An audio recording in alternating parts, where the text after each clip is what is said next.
Welcome to 7 Investing Now, a show that teaches you how to take a long-term view on investing by better understanding what's happening in the market now. Good afternoon, 7 investors, and welcome to the Monday edition of 7 Investing Now. Steve, can you see the bags out of my eyes? I should introduce myself first. I am, of course, Daniel Brooks-Klein. Joining me is Steve Simonton. So excited to get to the show. But Steve, can you see the bags under my eyes? I can't, but I know why you're tired. Tell us. So as many of you know, we've talked about the real estate market. We've talked about my own experiences in the real estate market. So we went under contract to sell our condo in West Palm, and that's great. And that allowed us to buy the vacation property we'd like to buy in the Orlando area. Let's call it the greater Disney World area. The problem is units where we want to go are getting put on the market and selling same day, but they're not getting bid up incredibly. So there's like a narrow window of you being a good buyer. We're in theory a good buyer because we're more or less a cash buyer because we'll be closing our condo in a couple weeks. So we're a contingent cash buyer. So we saw a property Sunday morning that we wanted, put an offer in by 8 a.m., and then had about 17 revisions to it between 8 a.m. and 6 p.m. Took our price tag up a little bit at the last minute, raised it a couple grand more, still paying less than I think it's worth. Didn't find out we got it until after 9 o'clock at night.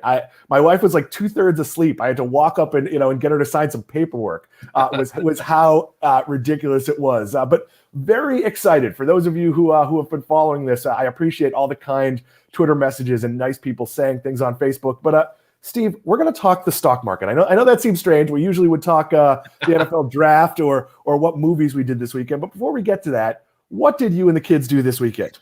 Oh, we went and visited family in Billings, so about 5.5 hours, kind of central Montana. So it was great. We got to just hang out and see some cousins, and everybody's vaccinated at this point. So it's great. We got to see some folks that we wouldn't normally see.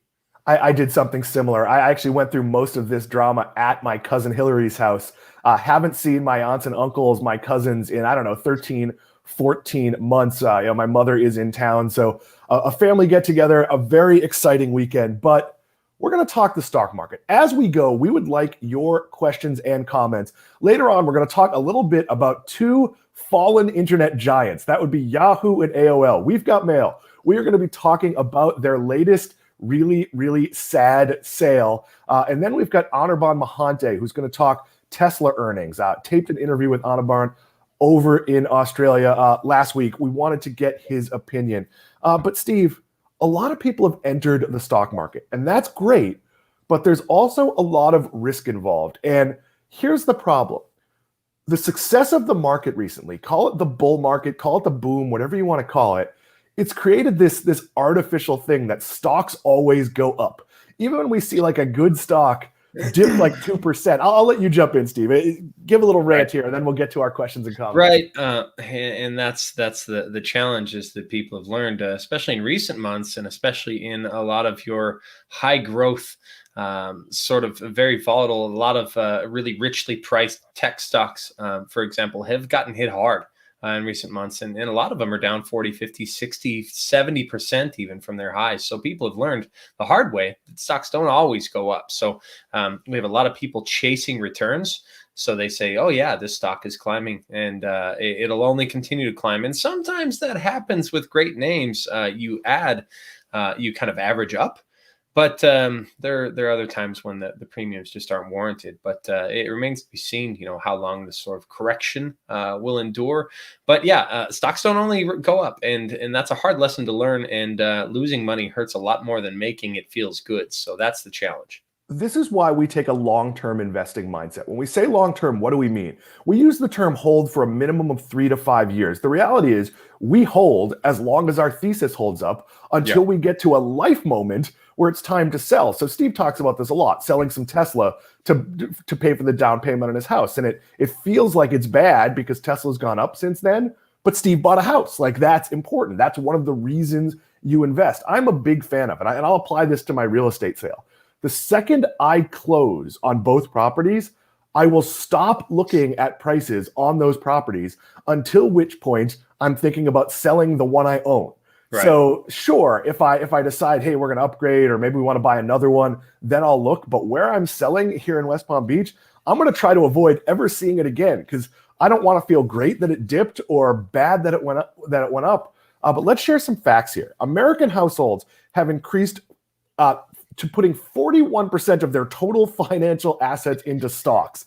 Ooh. Steve, that's kind of a bonkers number, isn't it? Because that's like 50, Yeah. the rest is cash, more or less, right? Yeah, it is. I mean, actually, I don't think it's too bonkers, but I do worry about the people's understanding of the risk of doing so. Like I would say more of my net worth is in stock holdings, so we're kind of driving that number up, but we also do this for a living. So it's one of those things where you kind of worry that people may or may not really understand the risks of what they've purchased, and they're buying stocks kind of hoping they'll go up, but they don't fully understand the thesis or the risks. And we'll touch on some of that shortly, but yeah, it's kind of tough to digest. Yeah. So this is an unprecedented market. And as of March, 95.9% of the 3,000 stocks in the Wilshire 5,000. I don't know why there are 3,000 stocks in the Wilshire 5,000, but there are 95.9, almost 96% are up.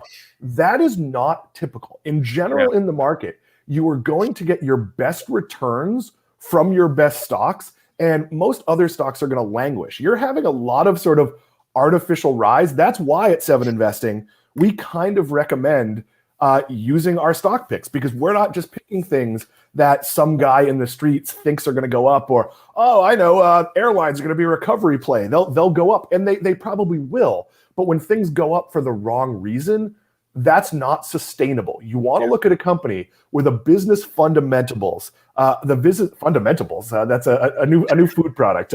The business fundamentals are solid.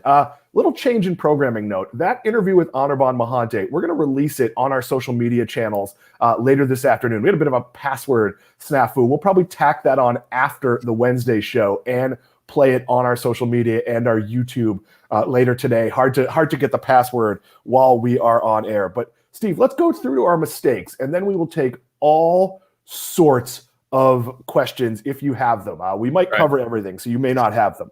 Mistake number 1, worrying about small moves by good companies. We get asked this every day. Apple moved 3%. Should I sell? Steve, what's our advice there? Just stay put. I mean, so often the best course of action is to do nothing. I've gotten reports from our people looking at our recommendations. They said, oh, I bought it 2 weeks ago. It's up 10%. Should I sell now? No, we're buying these again with multi-year timeframes. I've also gotten emails, oh my gosh, I bought this literally, and they've said, it's fallen 1.5%. What should I do? Nothing. This is how stocks work. This isn't a savings bond. This isn't a money market account.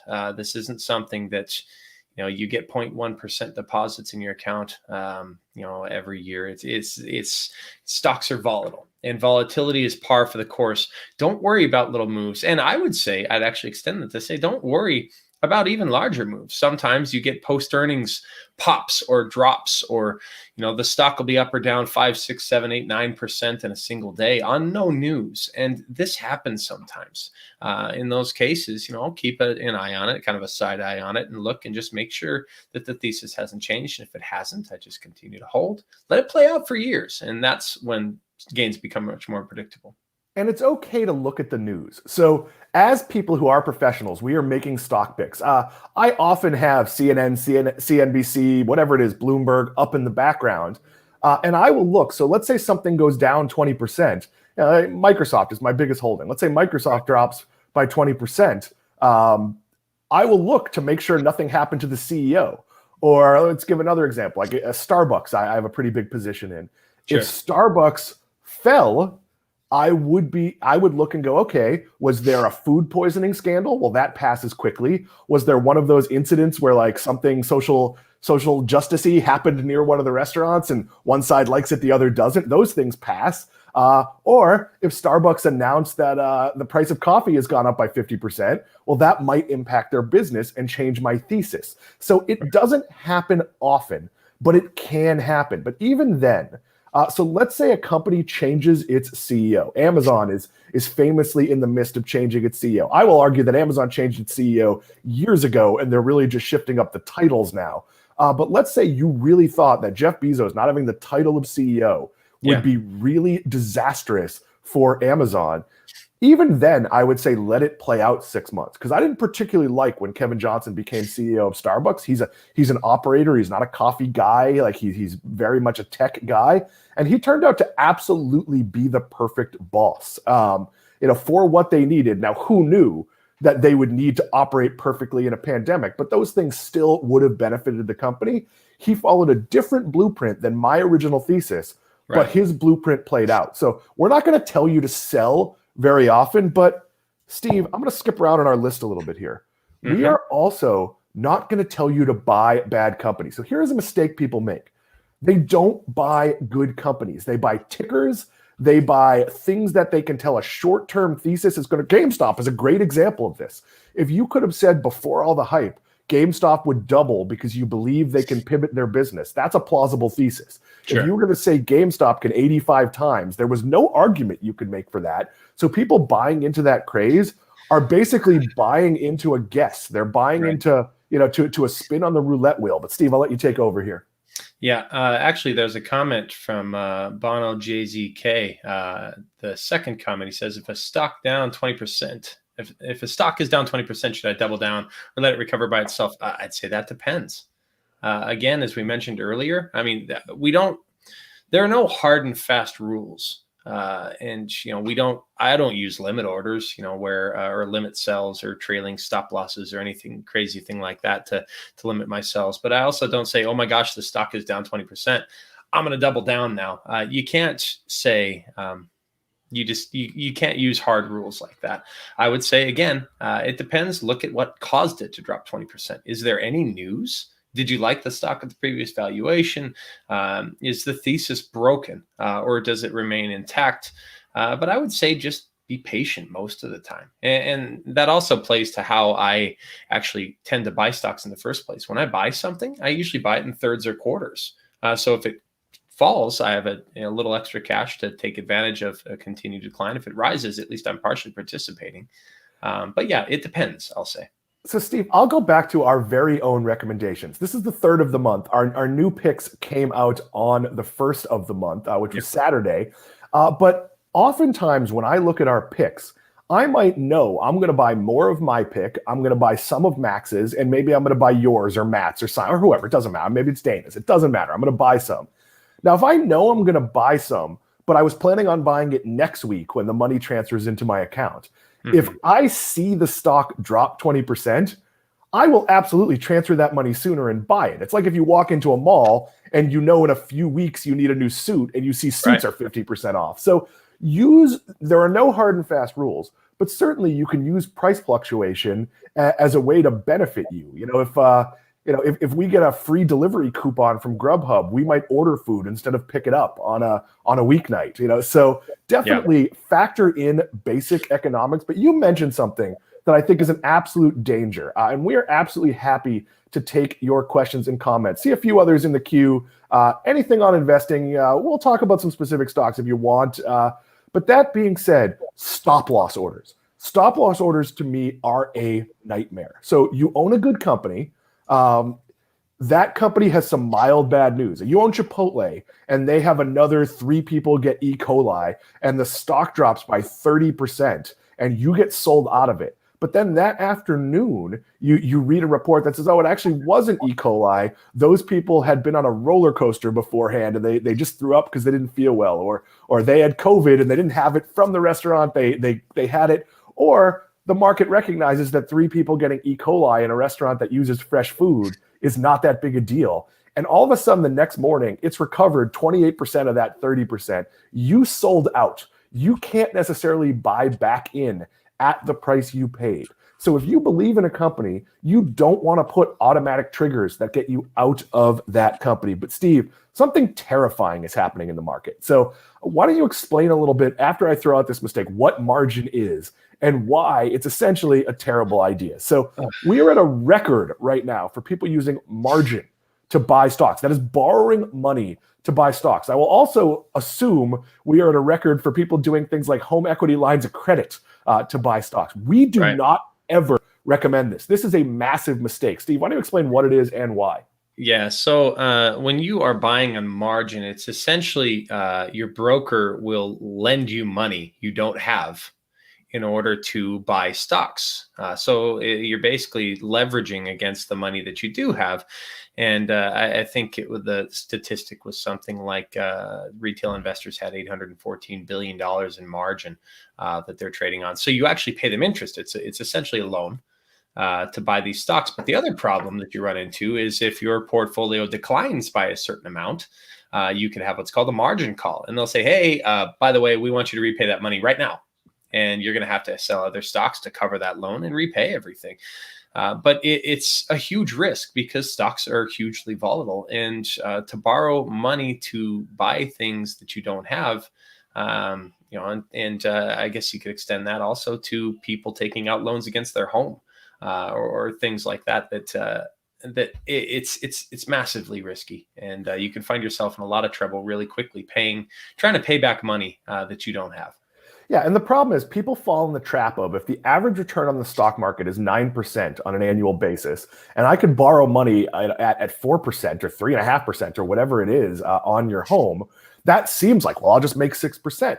But here's the problem. That's like saying, if I count cards, I'm going to win 51% of the time playing blackjack. The problem is, I don't know which 51%. So you could have a bad luck of market. You could have years where the overall return of the market is bad. You could have years where your picks aren't great. And over a 30-year career, that won't matter. But over those 2 years, the reason I am so vehemently against taking, loans against your house to do anything, but certainly to buy something risky. It's one thing if you take a home equity loan to redo your kitchen and increases the value of your house. But you live in your home. If things go wrong and you can't afford to pay back your added home debt, you know what they do? They take your home and then you live in your car. That is a problem. I am a big believer in security. Part of why we bought the property I was talking about at the top of the program is we will own it outright. You can't actually live there full time, but if we decided, hey, 1 year, my wife wants to take 6 months off, you can live there 6 months a year, we could live there at almost no cost. It's a relatively, costs us $500 or $600 a month to live there. So she could not work, or if things went terrible and one of us was out of work or whatever it is, we have that 6 month security blanket of, okay, we got a place to live, where we can figure things out. We can get back on our feet. Don't take chances with your house. You don't put your kids, my son's 17.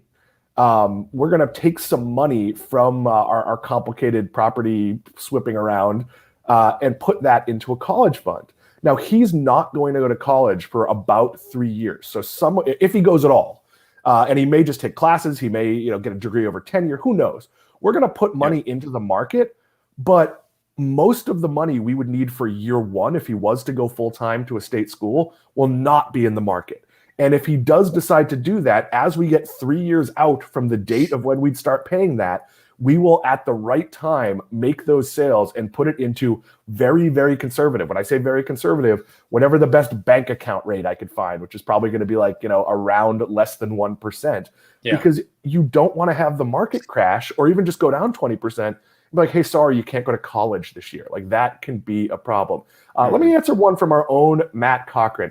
Matt, that does not include the primary residence. That is just cash assets. So it's not your total holdings. It's the this is the number we were talking about before, where about 43% of people's net worth, aside from their house, is in the market. That's instead of being in bank accounts, instead of being in CDs or bonds or whatever else it might be. Some of that is passively invested. Some of that is in mutual funds. Some of that is in ETFs.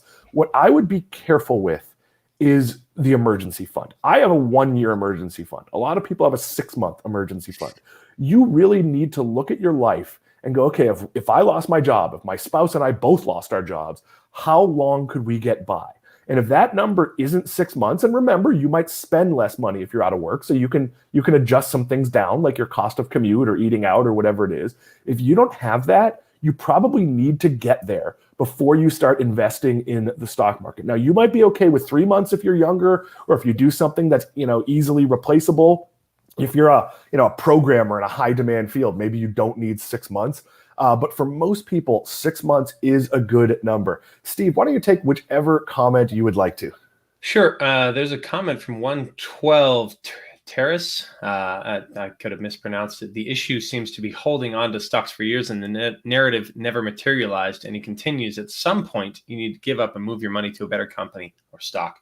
And that's a good point.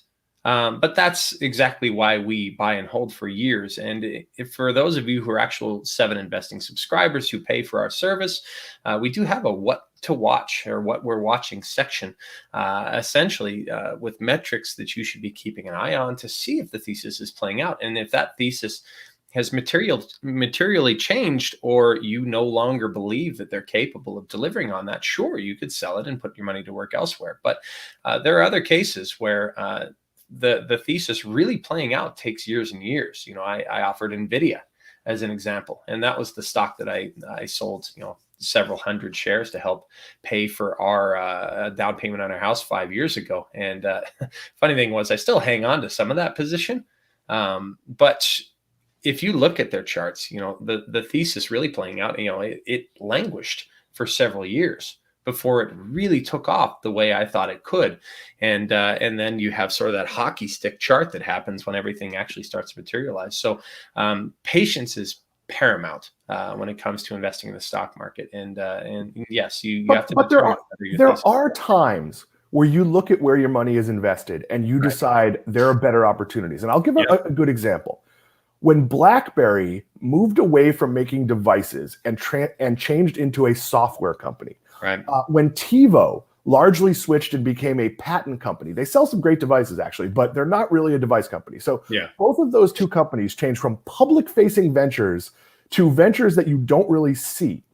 And I didn't hold either one, but I liked both companies and could have purchased either one. At some point, I likely would have pivoted away, because in those scenarios, the public was never going to view those companies as really successful behind-the-scenes companies. They were always going to ask, when are you putting out a phone? Is there going to be a new phone? Is there going to be a new, TiVo device? And look, there is a new TiVo device. I own it. It's $49. It works better than a Roku. It actually is partnered with Roku. It has some really cool features, and nobody bought it. It's not successful. And it's irrelevant to the success of that company, which has over $1 billion a year in patent revenue and is just combined with another company. So in some cases, you do have to look at, I'll call it anti-momentum, where just like it doesn't matter what a company does. It doesn't matter how great its numbers are, how much of a turnaround story it is. It's no longer interesting to the media, and it's just kind of never going to get attention. That can make smaller stocks a lot more volatile. Sandeep, David, we're going to take your question at the end of the show because it's company specific. If you have more investing questions, we got a few more minutes here. Steve, I'm going to throw out another mistake, and that is not understanding the risk profile of what you're buying. Yeah. So that's maybe one of the biggest mistakes that people run into. And then all of a sudden they're caught completely off guard by a risk that they didn't even know existed. And the stock is down huge. And that's also a reason why, we include a section in our reports on the primary risks that companies are facing, key risks. And this is a big issue. You run into, is this company paying its executives way too much in stock-based compensation? Maybe, but sometimes that may or may not be a bad thing in some cases. Is this company, some have some unforeseen competitive risk that we don't understand? Does it have a massive amount of debt coming up that we need to know about, that they'll basically default and go bankrupt? Does it have unfavorable contract terms? Lots of different things we look at. But we also rank risk from low to very high, and to determine really what kind of potential reward that you could incur, because often higher risk companies do come with higher potential rewards, but you need to really understand all of the risks that face your company as part of building a comprehensive thesis. And I will point out that my pick this month, our picks came out May 1st. If you'd like to see what our picks are, you of course have to join 7 Investing. We will tell you how to do that in a few seconds. But my pick is very risky. It's not very risky because it's not a great company. It is very risky because if something happened, there are a couple of triggers that could force the company to strategically use a bankruptcy. If they did that, they'd likely continue to be a company, but shareholders usually get wiped out to zero in that situation. So we saw all those people trading JCPenney and Hertz during the bankruptcy period. And of course, when the bankruptcy period ends, they get bloom, wiped out. There are bad ideas that people follow.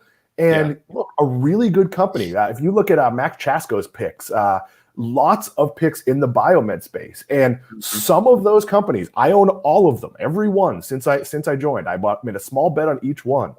Those companies run the risk of not getting an approval, or it works in early testing, and then in stage 3 testing, you find out it causes blindness, or your ears fall off, or whatever it might be. So, but those companies, if they hit, look, if I bought the company that's going to figure out how to cure specific types of cancer, well, that's going to make up for 3 that fail. So we explain that risk to you. So if you subscribe, you go to 7investing.com/subscribe. Not only do you get our picks, and with each pick, you could just read the summary, you could just read the takeaway and go, okay, hey, I like this company anyway. Steve picked it, I'm going to buy some.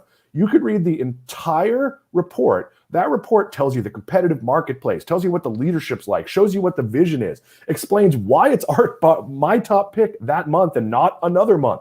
We also record a video. We're doing one today. They come out the 8th. Each one of us, I always say 15 minutes, but none of us has ever gone shorter than 30 minutes. We present a slide deck on our pick, and then we get questions from the team. And I got some pointed questions from the team, not on the fundamentals of my pick, but why did I pick it now? Why didn't I pick it 2 months ago or 2 months from now, where there might be less risk? And those questions you get the answers to. You don't have to watch the whole call. You could read the transcript. I'm going through my transcript right now. That's what I was doing before the show. But it's an incredibly valuable membership. $17 a month or $170 a year. That gets you 12 months for the price of 10. Well, we'll throw it up one more time, and then we'll move on here. 7investing.com/subscribe. And of course, if you have any questions about joining, I was about to say write the check, but nobody writes a check. Before you put in your credit card info, you can message us at info@7investing.com or hit either one of us up privately on Twitter. We are more than happy. Our Twitter handles are right on screen in front of you. I am at Worst Ideas 7. And that is the number 7. Steve is at 7. That is the number 7. Investing Steve. The capitalizations don't matter. We are always happy to hear from you. But Steve, I woke up this morning to you had filled in the doc. And for what we're watching, we were going to talk about Verizon potentially selling AOL and Yahoo. And in the time between you putting that there and me going to the doc, the sale actually happened. And it's a pretty sad sale. Do you want to go through how far the mighty have fallen? Yeah. So, it's funny because yesterday I was like, hey, Verizon might sell its media businesses, and it was previously known as Oath, and Verizon Oath. It was like their media centric, and mostly it was comprised of AOL and Yahoo, which Verizon bought for like $4.5 billion each in 2015 and I think 2017 respectively. So they spent almost $9 billion on these. It's actually selling off these properties to Apollo Global for $5 billion. It's going to retain a 10% stake in the business, rebrand it. It was rebranded as, I think, Verizon Media Services, and now it's just going to be Yahoo because AOL, how many people knew that Verizon owned AOL and Yahoo in the first place? That's just, I did, only because a good friend of mine works there, and I always worry about cuts and layoffs and things like that. To give you some perspective, there was a point where AOL bought Time Warner. AOL was once arguably the biggest media brand in the world. It was the internet for most people. You had to have the AOL if you wanted an easy to use email address. Previously, if you had CompuServe, which was an early rival, your email address would be like a phone number. It'd be like 643-892@CompuServe. It was awful. AOL could have been so much more, but they use a walled silo approach. And once the internet became non-walled, people went, well, wait a minute, I don't want to have to go to AOL to get certain things. Our former employer, they laughed at them when they left AOL to go out on the internet. People like Bill Simmons, the Boston sports guy who started, who's no longer goes by Boston sports guy, but Bill Simmons of The Ringer, of Grantland fame, was an AOL columnist and started behind the wall there. And obviously you were only going to go so far. Yahoo was the dominant search engine.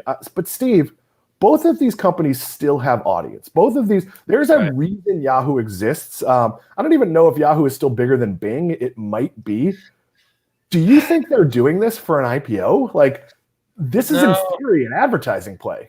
No, yeah. I think the goal was for AOL and Yahoo to sort of these media properties to collectively rival like your Facebooks and your Googles in the online advertising world. And, they still have tens of millions of email addresses. They still cater to, sort of an ecosystem of peripheral products surrounding them. And I don't see them becoming anything huge.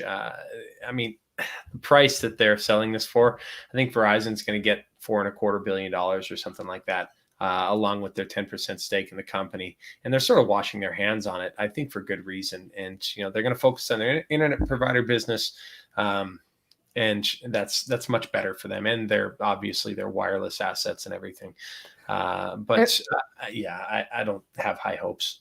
They did try at Yahoo. They made they continued some investments that Yahoo was making as a standalone company. For a while, they were paying Katie Couric, $6-7 million a year to anchor programming for them. That never seemed to amount to much. Yahoo Finance is still very powerful. I think it's actually kind of god awful. Like they've made it so you can't directly click on articles. You always have to go to it's really difficult business model, and it's faded in importance. I won't share any proprietary information, but we've both had articles that were in the Yahoo world, and that used to mean, oh my God, I can get 3 million page views, and that became very much an anomaly in the last couple of years, rather than something that happened a few times a month or even more often.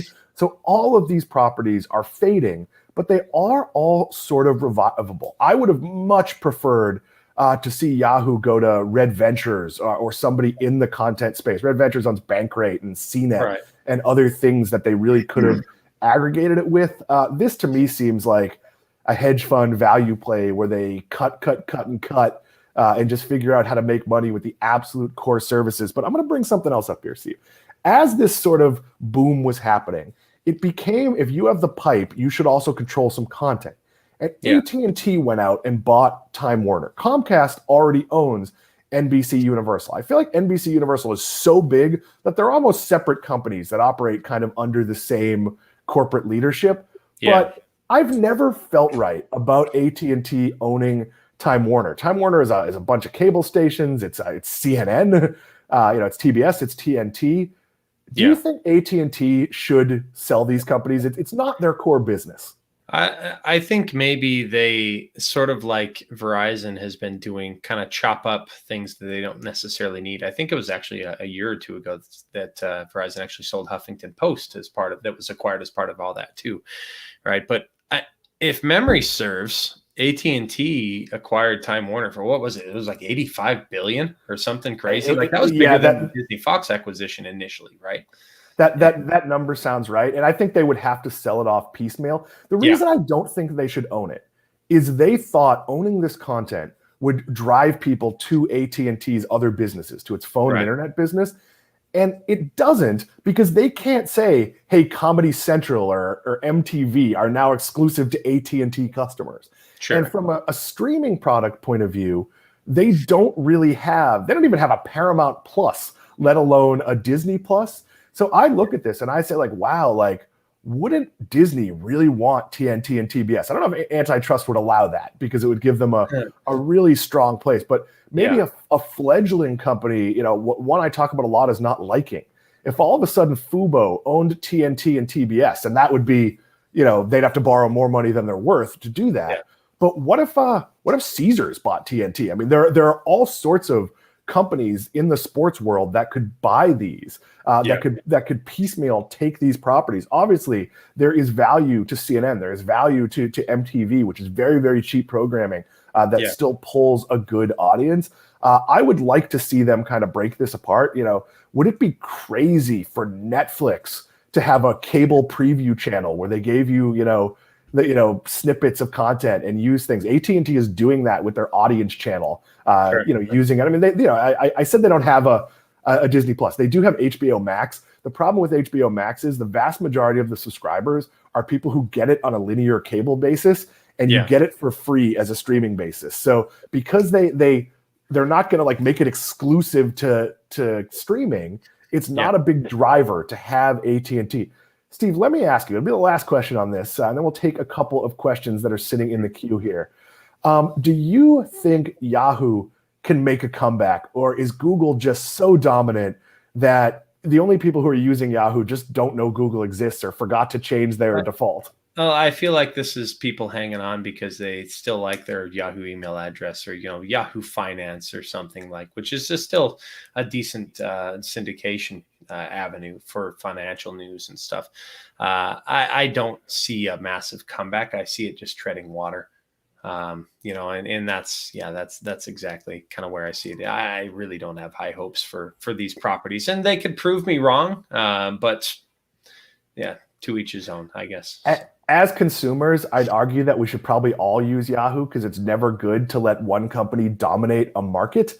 If you live in a market that only has one airline flying out of its airport, you are very, very limited when it comes to price and your ability, to get other places. The same is true with search engines. No one's going to DuckDuckGo, So I would argue you probably should use Yahoo at least 10% of the time, but you're not going to, and there's not going to be a comeback.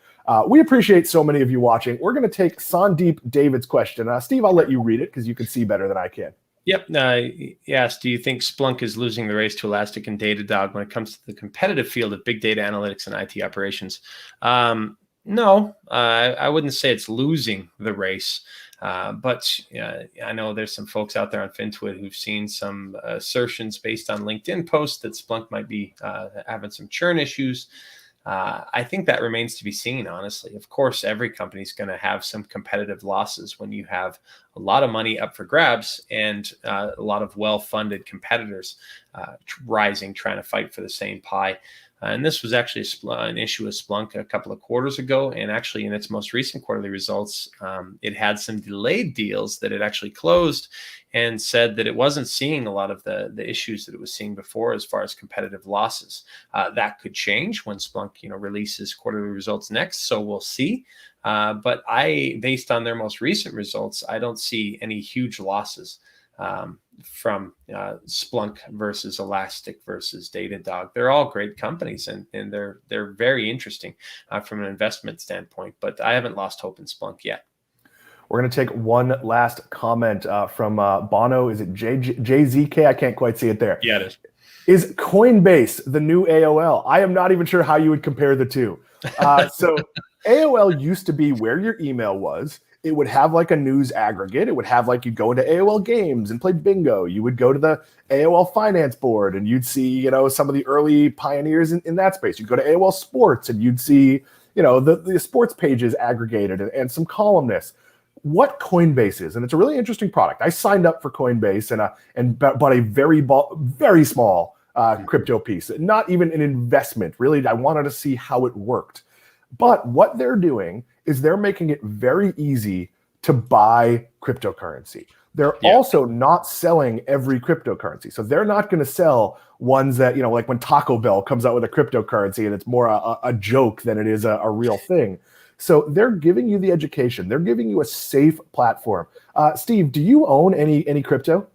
I don't have any crypto right now, but that's only a byproduct of having my hands full with the regular equities markets. So I would consider, slowly building a position as a diversified portfolio, but it's easier than ever. And that's something that Coinbase is kind of catering to. And I think to the comparison, like I pause and I'm like, how could that be comparable? I think maybe only in the sense that someone's thinking, okay, Coinbase feels like it's on top of the world right now. Right. And could potentially be this big bust a few years from now. And I don't see that happening. No, right now, if you're going to buy crypto, you're probably going to Coinbase. That is going to change very quickly. All the stock trading platforms will offer crypto. But I would argue that being first to market, that once you have an account, it's not a big deal to have multiple accounts. And you might want to be the specific place. 7 Investing is partnered with our friends at Crypto EQ. These guys rate the different cryptocurrencies. And Steve, you and Simon Erickson do a monthly podcast with them. When is that coming up? That should be in the next couple of weeks here. Actually, I usually wait for the invite to come and say, yes, I'll be there. But I look forward to it every single month or every single month. It's a fantastic conversation where they tackle the crypto side of things from an investment standpoint.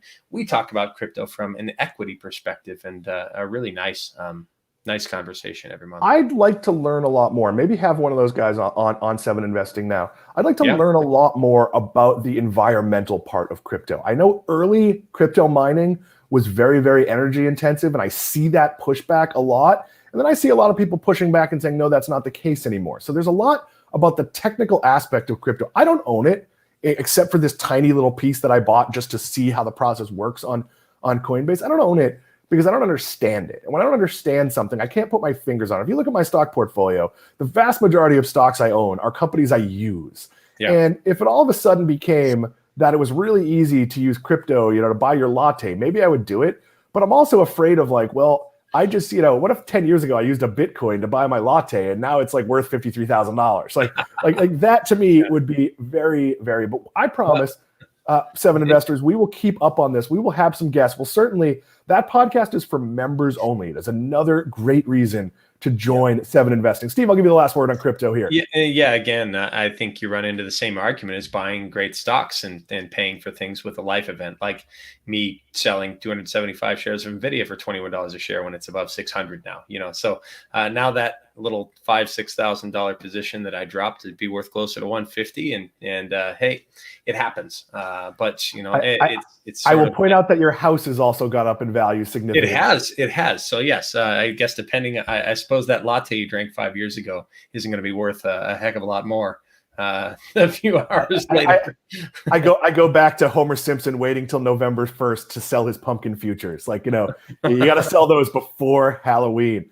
Sam Bailey, thank you for producing the show. It is now time to hit our finisher. Which company had the best quarter? Overwhelmingly, people said Apple. And Apple had the best quarter, I think 2 quarters in a row. I could say Apple had the best quarters it's ever had. So I could see that argument. A lot of people said Facebook. Facebook had a great quarter too. Steve, not a lot of people said McDonald's, and a small amount said Tesla. I'm going to go contrarian here. Yeah. McDonald's had the best quarter. Here's why. All of the conditions were great for Apple. Apple is coming in a super cycle with 5G forcing people to buy a new iPhone to have access to that network. People are stuck at home. They're looking for things to do. They're looking for new computers. Kids are doing school at home. They need new iPads. That's a great condition for Apple. Tesla's a little harder to explain, but McDonald's, with dining rooms closed at many of its locations, are operating in limited capacity for part of the quarter, with people getting delivery and drive-through. Drive-through is fine if you eat it right away. I don't know who would get McDonald's delivered. Their same-store sales rose by double digits. I think when you put everything into context, I'm not a big McDonald's eater. I don't go to McDonald's. I don't own it because I don't want to own something I don't like. But that said, this is an incredibly well-executed company. Yeah, it really is. I mean, that was an exceptional quarter by any measure. Unless you, I guess, count the fact that Apple over the course of a couple of days generated as much revenue as McDonald's generated the entire quarter. But I mean, what do you do? I guess from a purely financial sense, looking at the cash generation ability of Apple and its current state, maybe not its future potential because it's part of this kind of super cycle. Who knows where it's going to go from here? But goodness sakes, I think I probably would have voted Apple here, but I see the argument for McDonald's. Facebook's quarter was fantastic on the heels of a decent rebound in advertising spend. Tesla's quarter was encouraging. I wouldn't say the blowout that a lot of people had hoped for, and we've touched on that a little bit in recent days. So let's use this to tie back to investing mistakes. It is a mistake to buy any of these companies based on this quarter. If you buy Apple because they had a great quarter, recognize that Apple is probably not going to have as great a quarter a year from now. A year from now, they are probably going to be running on the sales of an incrementally better, not a revolutionary better. 5G is a major change. The phones may not look that different, but being able to access those networks. You might see at McDonald's, you might see same-store sales drop year over year next year because we can all go to nicer restaurants and the world feels more normal and we're not as driven to comfort food. Sure. What do you do as a long-term investor? You don't look at year-over-year numbers. You look at the trends. So if you say, okay, they were up 13% this year, and next year they're flat, well, they equaled being up 13% over the previous year. They've come out of the pandemic with a bigger sales boost. Now, that's not the story with Tesla. Tesla has to continue to grow, but if Tesla sells 300,000 cars one quarter and 600,000 the next, the important number is 900,000 cars sold over 2 quarters. We look at longer trends. We follow the quarterly numbers because it's our job and because we own some of these stocks and we're interested. And certainly we'd want to see if Apple came up with these great numbers, but their service line, which they've pledged to grow exponentially, was down 8% or only grew 2%. That might be, call it a yellowy flag or a yellowish red flag. So that could happen. But don't get too hung up in any of these numbers. I'm going to be back on 7 Investing Now Wednesday. I'm gonna guess Max Chasko, maybe Dana Abramovitz, maybe Simon Erickson. Not entirely sure. Steve, thank you for doing this. Sam Bailey, thank you for being here. If you would like to get in touch with us, you can email us at info@7investing.com. That is usually Steve. Ask him for his favorite recipe on the grill. Ask him questions about our site, about joining, about your membership. You're having problems. Like I learned the other day that when we send out the picks to members, you won't necessarily get them the second we send them because it takes a while for it to get to everybody. I got mine at noon, somewhere around there.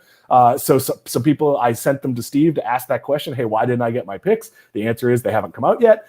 So if you want to talk to us, if you want to interact with us, if you want to promote us, we always appreciate people sharing links to 7 Investing Now, people sharing their affiliate subscriber codes. If you do that, tag us at 7 Investing. That's our Twitter. If you share your affiliate code, we will reshare it individually, and that will get your friends a discount on signing up for 7 Investing, and it will get you a free month. You do that, 12 of your friends sign up, you get a free year. 50 of your friends sign up, you get 4+ free years. It can grow. We appreciate everyone out there doing that. I will be back on Wednesday. Thank you for watching.